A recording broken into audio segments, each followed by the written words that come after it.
വെച്ചിട്ടുണ്ട്. ഇതിലൊക്കെ ഈ ഇലക്കൊക്കെ നല്ല നല്ല മണമാണ്. ഇത് നമ്മൾ തിന്നു നോക്കിയാൽ സൂപ്പർ മണമാണ്. നമുക്ക് വയറ് വിശക്കേ ഇല്ല. വാഴനപ്പം കുറച്ച് വലുതായതുകൊണ്ട് ഞങ്ങളിത് കഷ്ടപ്പെട്ട് മാവ് വെച്ചുണ്ടാക്കിയതാണ്.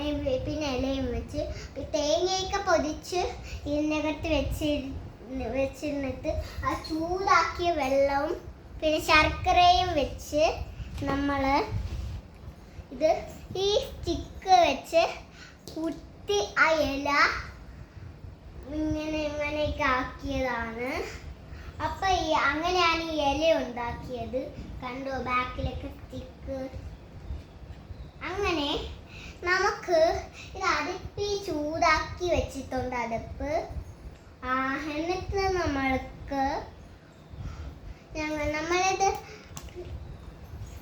അപ്പൊ നമ്മൾ അടുപ്പിലേക്ക് ഇടാൻ പോവുകയാണ്. നമ്മൾ അടുപ്പിലേക്ക് ഇടുകയാണ്. അപ്പൊ നമ്മൾ അടുപ്പിലേക്ക് ഒരെണ്ണം ഇട്ട് കഴിഞ്ഞു. നമ്മൾ അടുപ്പിലേക്ക് 3-4 ഇടുകയാണ്.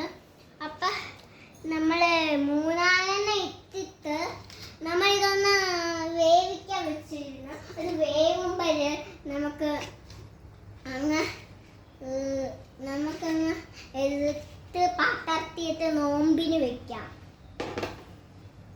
അപ്പോഴ് എല്ലാം എടുത്താണ് ഇത് ചെയ്യാം. അപ്പൊ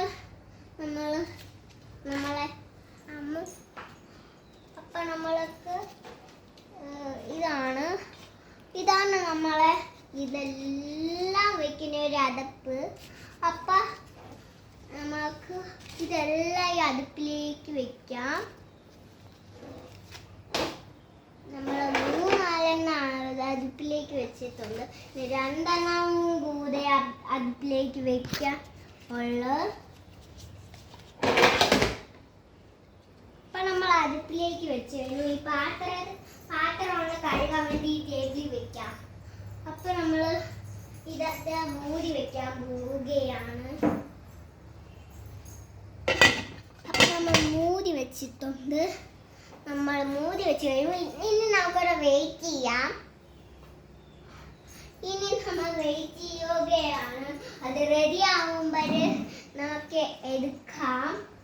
അപ്പൊ നമ്മൾ ഇതൊക്കെ വന്നിട്ട് അടുക്കി പറ്റി വെക്കാം. ഇതൊക്കെ വന്നിട്ട് അടുക്കി പറ്റി വെക്കരുത് ഗായ്സ്.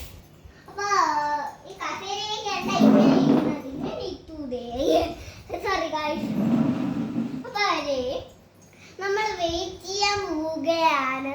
അപ്പൊ ഇത് വേവുമ്പോൾ നമുക്കങ്ങ് എടുക്കാം. അപ്പൊ നമ്മൾ വെയിറ്റ് ചെയ്യാൻ പോകുമ്പോൾ നമുക്ക് വെള്ളം കുടിക്കാം.